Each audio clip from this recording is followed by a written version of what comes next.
Assalamualaikum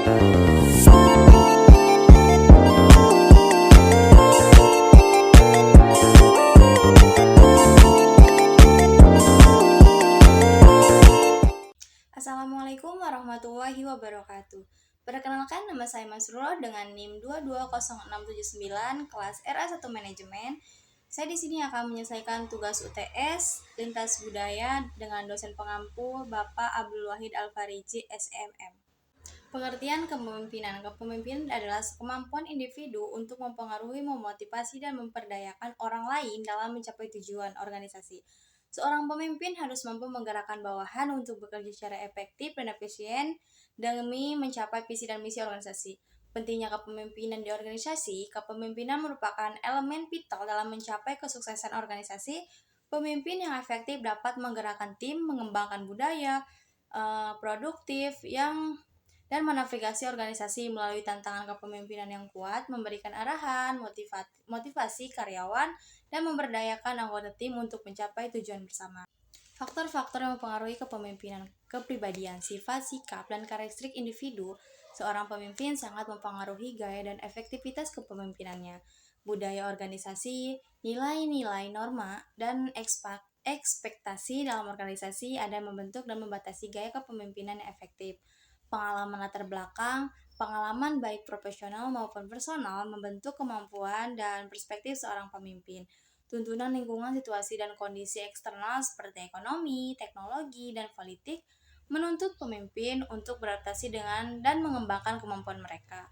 Tipe kepemimpinan otoriter. Kepemimpinan otoriter adalah gaya kepemimpinan di mana pemimpin bersifat dominan dan memaksakan kehendaknya. Pemimpin otoriter mengambil keputusan sepihak tanpa melibatkan bawahan serta menuntut kepatuhan penuh dari anggota timnya. Karakteristik pemimpin otoriter adalah membuat keputusan secara sepihak, kurang menghargai saran bawahan, dan cenderung membatasi partisipasi karyawan. Gaya ini sering efektif dalam situasi darurat, tetapi dapat menyebabkan frustasi dan demotivasi karyawan dalam jangka waktu panjang. Tipe kepemimpinan demokratis. Kepemimpinan demokratis adalah gaya di mana pemimpin melibatkan dan memperdayakan anggota tim untuk beradaptasi dalam pengembangan keputusan. Pemimpin demokratis menghargai masuk dan ide-ide dari bawahan, menciptakan lingkungan terbuka dan kolaboratif. Ciri khas kepemimpinan demokratis adalah komunikasi dua arah dengan wewenang dan rasa saling percaya. Gaya ini mendorong kreativitas, inovasi, dan rasa memiliki yang kuat di antara karyawan sehingga meningkatkan motivasi dan produktivitas tim. Gaya kepemimpinan transformasional. Kepemimpinan transformasional adalah di mana pemimpin menginspirasi dan memotivasi pengikutnya untuk mencapai tujuan yang lebih tinggi.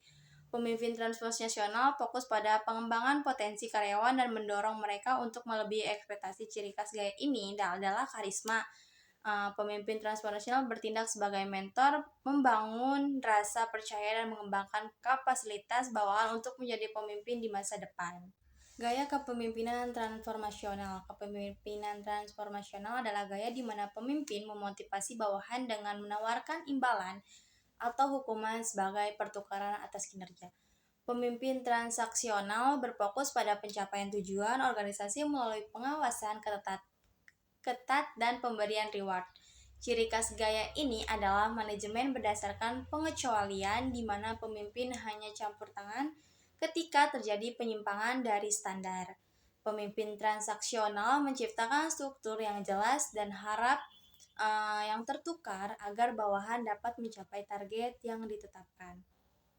Nah, ada juga tantangan dalam kepemimpinan. Yang pertama itu adanya adaptasi perubahan. Nah, pemimpin harus mampu beradaptasi dengan cepat terhadap perubahan lingkungan, teknologi, dan tren bisnis yang terus bergerak dinamis. Nah, yang kedua itu adanya membangun tim yang solid. Nah, membangun tim yang solid itu harus adanya memotivasi, memberdayakan, dan mengembangkan karyawan menjadi tantangan penting agar tim dapat bekerja secara efektif dan saling mendukung satu sama lain. Pengembangan kepemimpinan yang efektif. Mengembangkan kepemimpinan yang efektif membutuhkan upaya berkelanjutan. Pemimpin perlu mengasah kemampuan komunikasi, pengembangan keputusan, dan memperdayakan tim. Pelatihan, monitoring, dan umpan balik reguler dapat meningkatkan keterampilan kepemimpinan. Nah, selain itu, ada juga pemimpin harus terus belajar dari pengalaman, beradaptasi dengan perubahan, dan membangun hubungan saling percaya dengan karyawan. Pengembangan kepemimpinan yang kompresif akan menciptakan kepemimpinan yang inspiratif dan berdampak positif bagi organisasi. Nah, itulah video yang dapat saya sampaikan. Kurang dan lebihnya saya mohon maaf. Wabillahi taufiq wal hidayah. Wassalamualaikum warahmatullahi wabarakatuh.